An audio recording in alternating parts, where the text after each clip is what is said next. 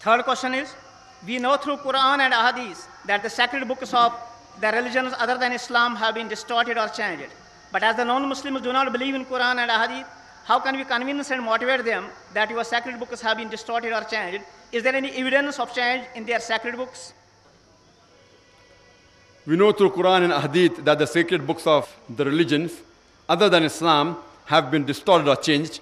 But as the non-Muslims do not believe in the Quran and Hadith, how can we convince and motivate them that your sacred books have been distorted or changed?